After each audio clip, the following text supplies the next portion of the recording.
이런 아름다운 그 기대와 감동을 가지고 예배를 참석을 했지만, 우리가 살아가고 있는 오늘날의 세상은 종잡을 수 없을 만큼 쉽게 변하기도 하고, 또 때로는 믿었던 것들이 하루아침에 휴지 조각처럼 되는 것 같아서 얼마나 두렵게 살아가는지 모릅니다. 이런 두려운 세상을 살아가면서 세상의 사람들은 세상의 방법으로 이런 두려움을 해결을 하죠.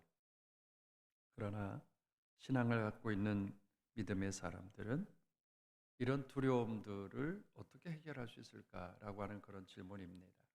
물론 세상의 방법은 있긴 있지만, 그래도 오늘 우리들에게는 신앙의 방법이 있지 않을까. 그리고 그 해결할 수 있는 텍스트가 성경이라고 하는 사실을 우리는 알게 됩니다. 때문에 오늘 저는 우리가 살아가는 세상에 두려움이 하나도 없다라고 하는 잘못된 정보를 여러분에게 말씀드리고 싶지는 않고, 참 두렵습니다. 어느 하나 두렵지 않은 게 없습니다.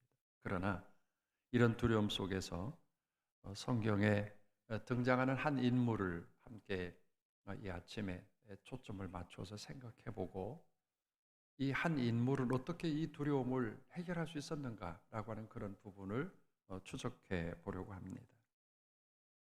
이스라엘 백성들이 가나안 땅에 진입한 후에 이스라엘 백성들이 하나님 앞에 그렇게 요청을 합니다. 하나님, 우리도 저 주변에 있는 블레셋, 뭐 암몬, 그리고 모압 여러 나라들처럼 왕을 좀 세워 주십시오.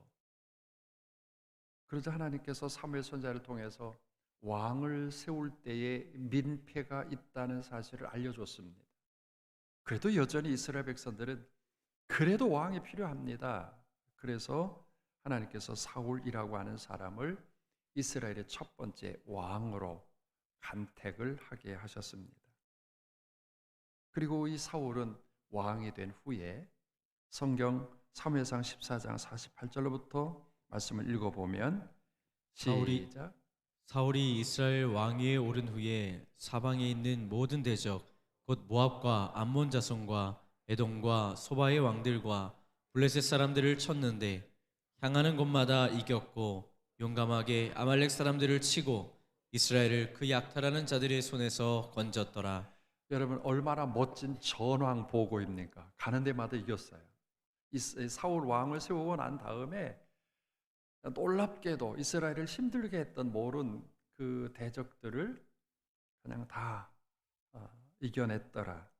이런 전승의 방법은 사울의 방법에 의한 것이 아니라 여전히 하나님이 함께 하셨던, 하나님이 이기게 하셨습니다. 근데 이때쯤 이제 문제가 되기 시작하는 거예요. 이렇게 이기고 난 다음에 어느 사람도 예외는 아닙니다. 모든 사람이 다 그렇습니다. 하나님 앞에 감사하기보다는 자기 자신의 어떤 승리의 모양을 드러내게끔 되어 있는 것이 인간입니다.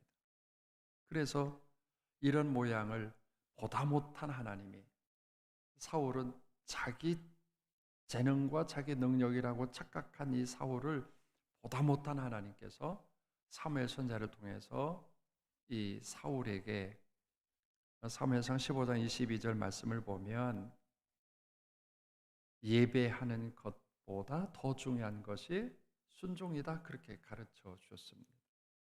하나님 앞에 자기 자신을 높이는 순간에, 나를 대단하게 여기는 순간에 하나님은 가치 없이 보여지는 것이 공식입니다. 이스라엘 백성들은 블레셋 사람 앞에서 초라하게 승리의 자리에서 그 실패의 자리로 자꾸 떨어지기 시작을 해요. 그렇게 당당했던 이스라엘 백성들이 싸움을 싸우면 이렇게 실패를 시작하는 거예요. 이럴 때 이 블레셋 사람 앞에서 이스라엘 백성들의 모양은 어땠을까? 사무엘상 17장 11절 말씀을 보니까 한번 읽어보죠. 시작. 사울과 온 이스라엘이 블레셋 사람의 이 말을 듣고 놀라 크게 두려워하니라. 여러분이 말씀을 잘 보면 싸워서 졌기 때문에 두려워했다는 말이 아니라, 블레셋 사람의 골리앗이라고 하는 장수가 40일 동안 조속으로 나와서 이스라엘 백성들에게 야 덤빌 테면 덤벼봐라고 하는 뭐 이런 말 때문에 이스라엘 백성들이 두려워했다고 하는 겁니다. 좀 이렇게 생각해 보면 뭐 주먹질 하다가 내가 지면 그 두려울 수 있어요. 왜? 상대편보다 내가 약하잖아요. 근데 사람의 소리 때문에 두려워했다? 이건 끝난 거죠.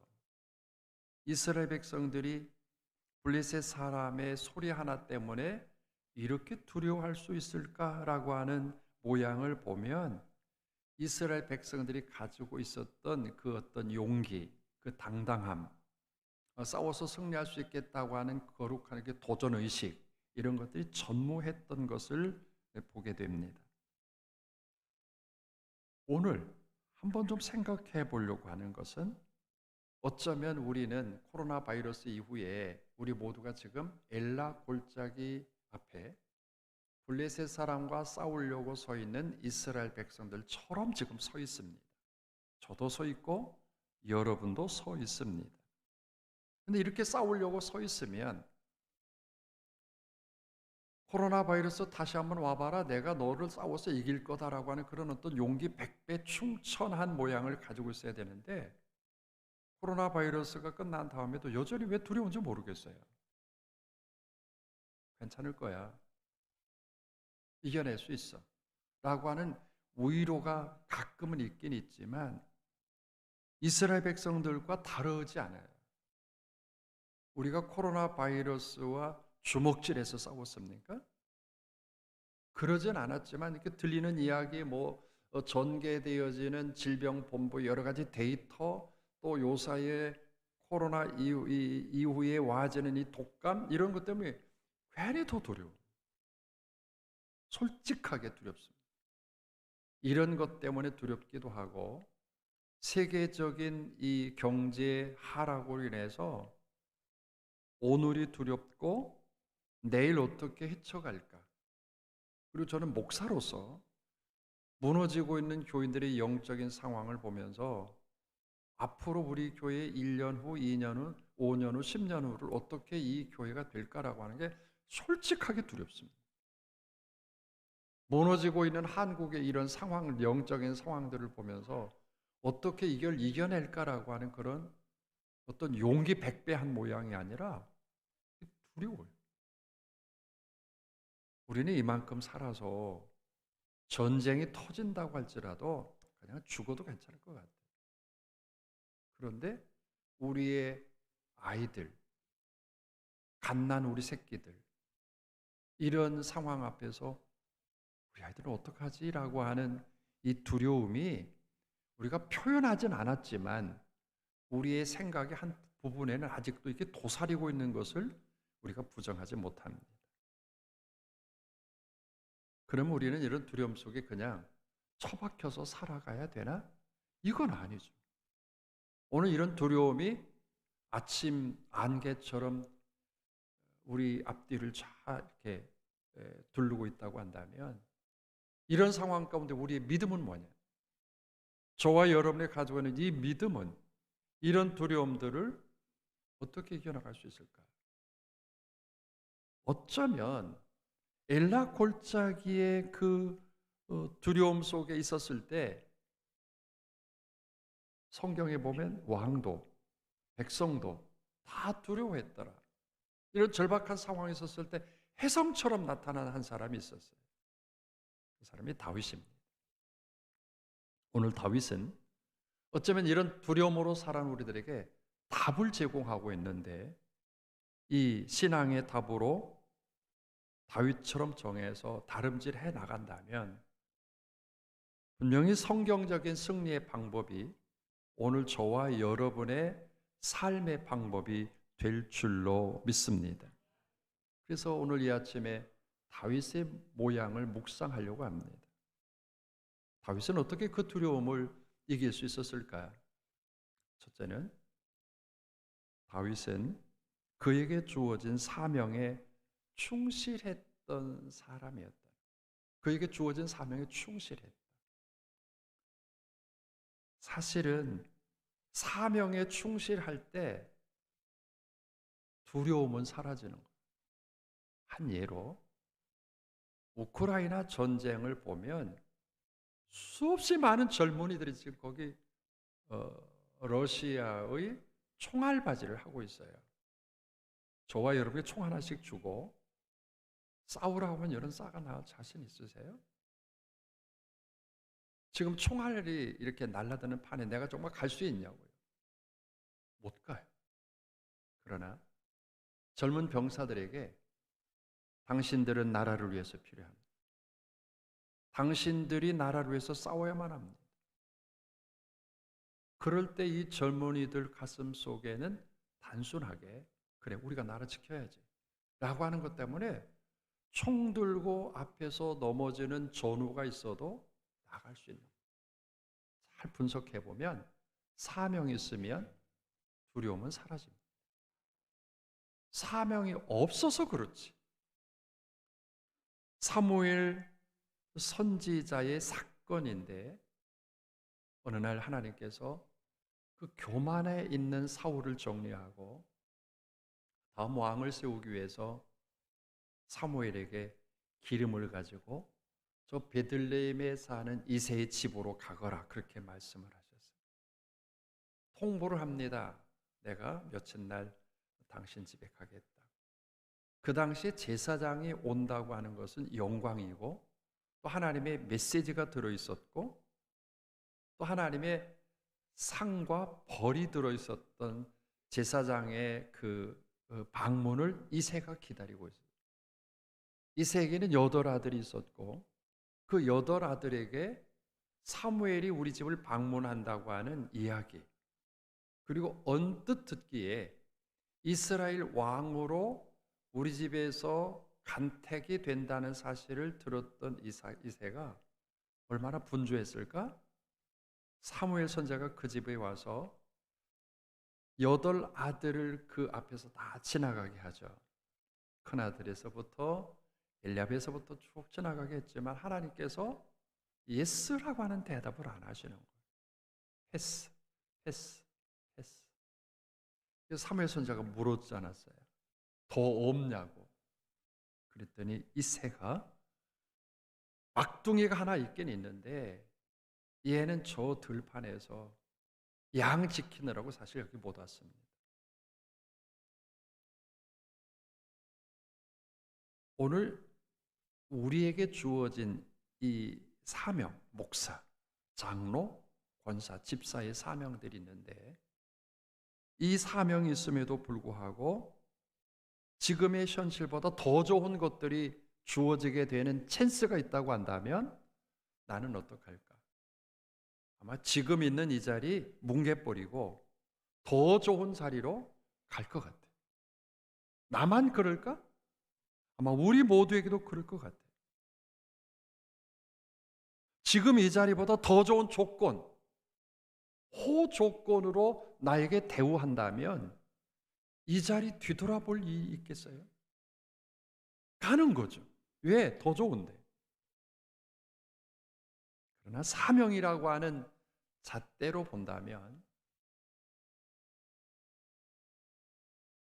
아마 일사자에다가 목숨 명자가 붙어요. 사명은 자기에게 주어진 일에 생명을 담보로 잡는다라고 하는 표현일 것 같아요. 오늘 저와 여러분에게 주어진 사명이 어떤 겁니까? 그냥 교회니까 목사, 장로, 권사의 사명, 그 사명도 있지만 여러분 가정에서 여러분의 사명은 어떻습니까? 남편의 사명, 아내의 사명을 잘하고 있습니다. 아니, 하나님은 여러분들을 그리스도인이라고 하는 그런 아름다운 이름을 덧붙여서 세상 한복판에 보내주셨어요. 여러분 직장에서 사명 잘 감당하고 있습니까? 여러분에게 주어진 그런 처소에서 정말 상사나 그 동료들이 멋있어, 저에게 주어진 사명 너무 잘 감당하고 있어 라고 하는 그런 부분의 자리에 사명으로 있는가? 다윗은 그 애비로부터 아주 절호의 찬스가 주어진, 호기가 주어진 좋은 날, 그럼에도 불구하고 그는 그가 해야 할 양치는 곳에 가서 양치고 있었다라고 하는 그런 부분은 사명을 우리에게 보여주는 아름다운 흔적입니다. 사명 있으면 두려움은 사라집니다. 내가 오늘 하루를 살아가야 할 이유, 내가 목사로서 있어야 할 이유, 내가 장로로서 있어야 할 이유, 내가 권사로서 있어야 할 이유, 명목상의 이름만이 아니라 정말 나는 사명으로, 사명에 대한 부분은 성경에 참 많이 대상으로 나옵니다. 아담의 사명은 어땠습니까? 여호수아, 느헤미야, 예수 그리스도, 베드로, 사명을 감당했을 때 거기에 하나님의 나라가 만들어지고, 하나님의 나라는 결국 우리를 두려움에서 건져내는 역사가 일어나는 줄로 믿습니다. 사명이 살아있으면 그 자리는 두렵지 않습니다. 사명이 충실하지 못하기 때문에 안절부절하지 못하고 두려움이 웅크리고 있는 것을 보게 됩니다. 때문에 오늘 여러분들에게 주어진 사명은 꼭 교회라고 하는 울타리 안에서만이 아니라 가정 그리고 사회에 있는 초소초소마다 주어진 사명 소홀히 여기지 말고 충성스럽게 나에게 주어진 것들을 잘 감당해가는 사명자들 되기를 주의 이름으로 축복합니다. 요사이는 돈으로 자리를 사려고 하는 사람들이 더러더러 있어요. 자리는 돈으로 사는 게 아니라 사명으로 가는 거예요. 근데 돈으로 자리를 가지려고 한다면 거기에는 사명의 진위가 초라해지기 시작합니다. 돈이 있다고 해서 사명이 돋보이는 것도 아니고요. 돈이 없다고 해서 사명 흐려지는 것도 아닙니다. 오늘 나에게 주어진 이 자리, 하나님이 주신 소중한 자리라는 사실을 기억하고 교회든지 가정이든지 사회든지 사명에 충실한, 그래서 일락골짜기에 두려움이 빠져 있을 때 당당하게 소리칠 수 있었던 사람이 이 다윗이었다는 사실을 결론에 가서는 보게 되어집니다. 오늘 여러분의 교회 안에서 여러분에게 맡겨진 그 사명에 나는 얼마만큼 충성스럽게 일하고 있는가라고 하는 사명의 자리를 깊이 돌아볼 수 있는 이 4월의 봄날이 되기를 주님의 이름으로 권면합니다. 두 번째로 이 두려움을 등에 지고 살아가는 이런 시대에 두려움을 해결할 수 있는 방법 중에 또 한 가지는 순종이라고 하는, 너무 많이 들어왔던 단어입니다. 여러분, 노아라고 하는 사람은 그 당시 하나님께서 노아야 방주 짓거라, 해변가에 짓지 말고 저 산 위에 가서 짓거라, 한두 해가 아니라 수십 년을 걸려가면서 이 방주를 지어가는 노아는 그 주변 사람들 속에서 들리는 소문 또 이야기, 때로는 손짓 보면서 어떻게 그 사명을 감당했을까? 아마 그 무리들 속에 살아가면서 창세기 6장을 보면 악한 사람들이 살아갔던 그 자리에서 하나님의 말씀에 마지막까지 생명을 담보잡고 다름질했던 이 노아는 얼마나 두려웠을까? 그런데 놀랍게도 노아가 하나님께서 그에게 맡겨진 마지막까지 그 사명을 순종하게 됐을 때 두려움은 그에게서 사라졌던 것을 보게 되어집니다. 그래서 우리들 가운데 이런 표현을 쓰죠. 순종의 차원이 깊어질수록 믿음도 더 커진다. 여러분, 순종하게 되면 그 순종이 깊이 아주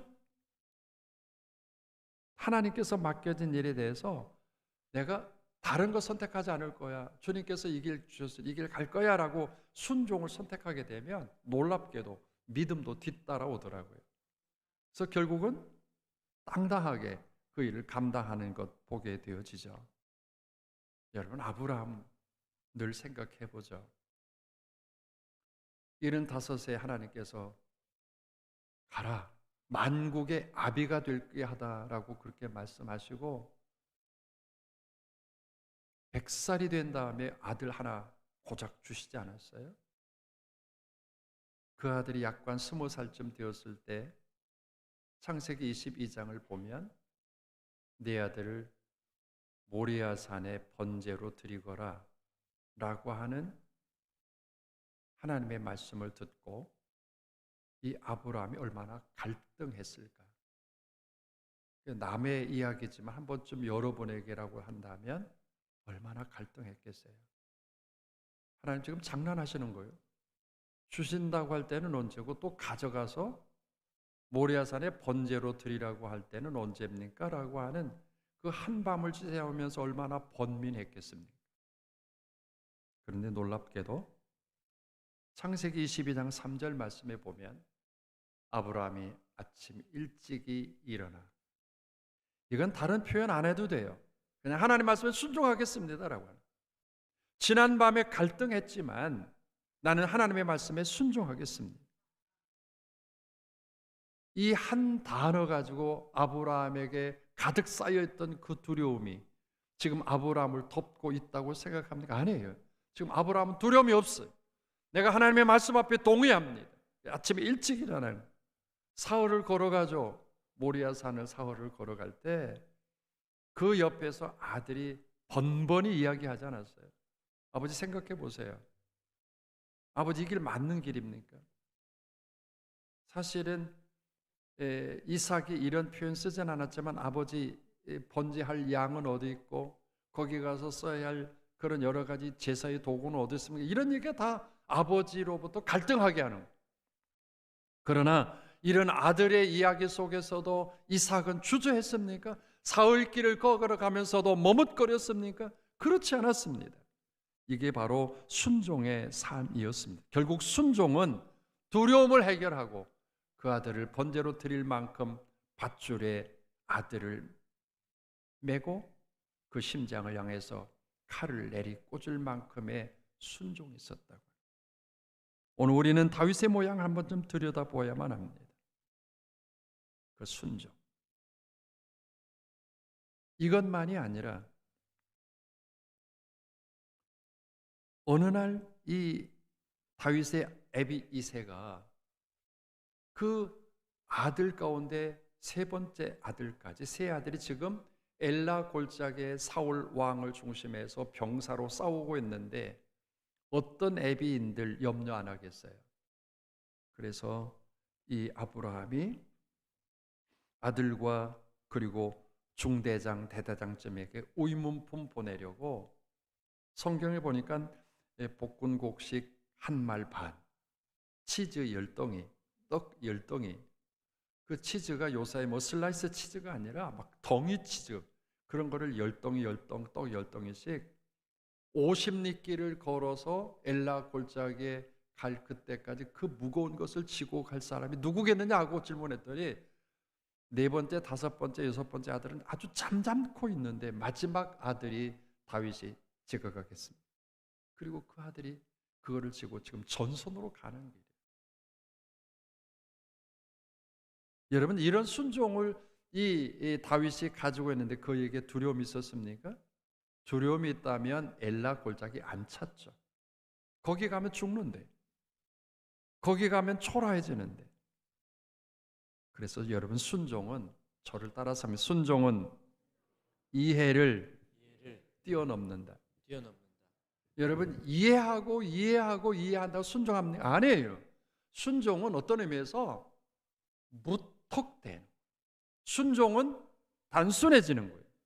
어떤 때는 순종은 하나님 앞에 이해를 뛰어넘어 순종의 자리에 서게 될 때 그게 믿음이에요. 우리 주님은 어떻게 하셨을까? 십자가 지는 게 그렇게 쉬웠을까? 마태복음 26장 39절 말씀을 읽어보면 시작. 내 아버지여, 만일 할 만하시거든 이 잔을 내게서 지나가게 하옵소서. 그러나 나의 원대로 마시옵고 아버지의 원대로 하옵소서 하시고 우리 주님도 사명 앞에서는 얼마나 갈등했을까. 그 밤을 지나면서 아버지여 이 잔을 내게서 옮겨주시옵소서. 이 단순한 한 문장이지만 주님의 고뇌가 이 속에 다 들어있는 거예요. 져야만 됩니까? 십자가 꼭 져야만 됩니다. 그러나 우리 주님은 이해가 되지 않아도 이해로 순종을 선택한 것이 아니라 순종을 하자 이해를 뛰어넘게 됩니다. 그래서 우리 주님 말씀하죠. 아버지요 그러나 내 원대로 마옵시고 아버지 원대로 하시길 원합니다. 그리고 46절 가보면 일어나자 함께 가자 라고 다름질해가는 우리 주님의 모양을 보게 되어집니다. 사랑하는 성도 여러분, 순종은 억지가 아니라 자발적입니다. 내 의지와 내 생각이 동의하고 그 부분에 순종의 첫 발걸음을 내딛기 시작을 했을 때 그를 다스려가는 두려움은 사라지게끔 되어 있습니다. 오늘 두렵습니다. 그러나 하나님이 나를 선택하시고 나를 통해서 이루시려고 계획하신 그 놀라운 계획이 아직도 유효하기에 아멘. 그래서 하나님의 말씀을 기대하고 순종하며 다름질해서 여러분 앞뒤 좌우에 가득 차 있는 그 두려움은 떠나갈지어다. 그렇게 될 줄로 믿습니다. 마지막으로 다윗이 그런 두려움을 이길 수 있었던 것은 충성이라고 하는 단어입니다.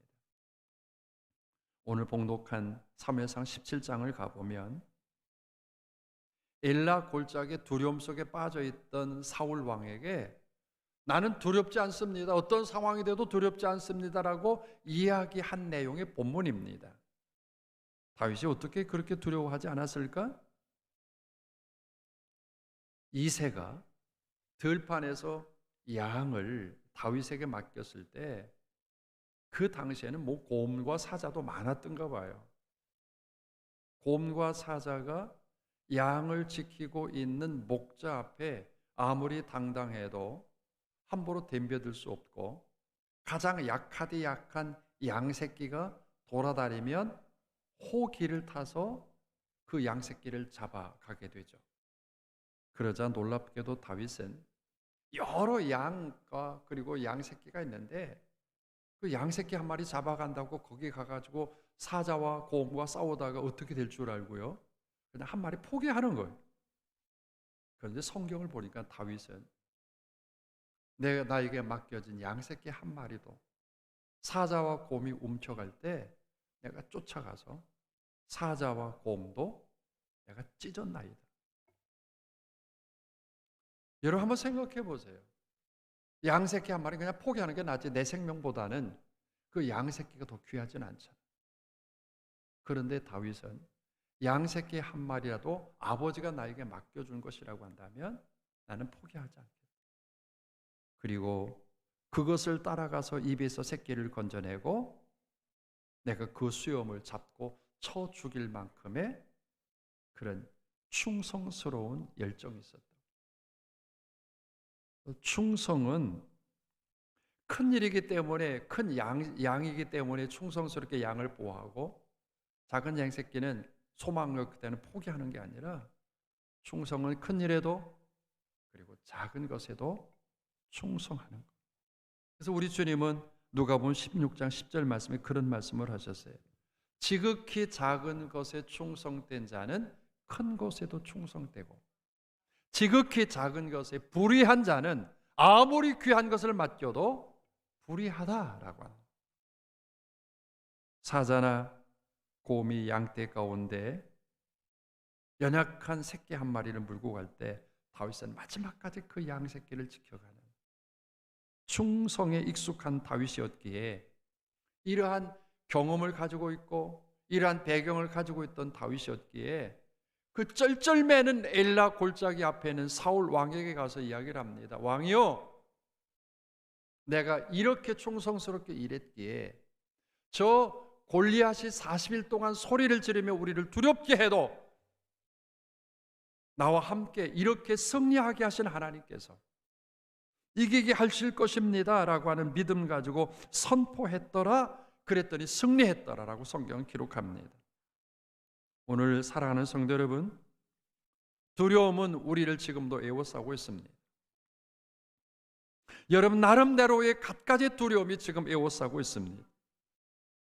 이런 두려움을 우리가 지금까지 그 두려움을 이겼던 인간적인 경험이나 아니면 두려움을 해결해 줄 수 있는 과학적인 그런 방법을 선용을 해서 이겨내자고 하는 우리의 그런 선포의 자리가 아닙니다.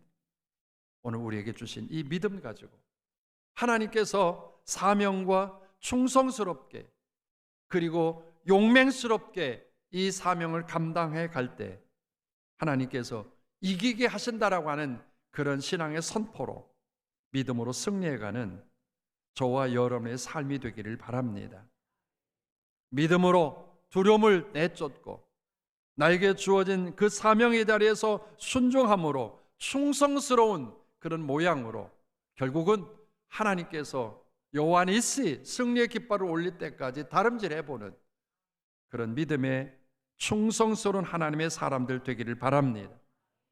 그래서 마지막으로 바울은 우리에게 이렇게 권면하는 말씀을 읽고 말씀을 정리합니다. 고린도전서 15장 58절 말씀 시작. 그러므로 내 사랑하는 형제들아 견실하며 흔들리지 말고 항상 주의 일에 더욱 힘쓰는 자들이 되라. 이는 너희 수고가 주 안에서 헛되지 않은 줄 알미라. 아멘.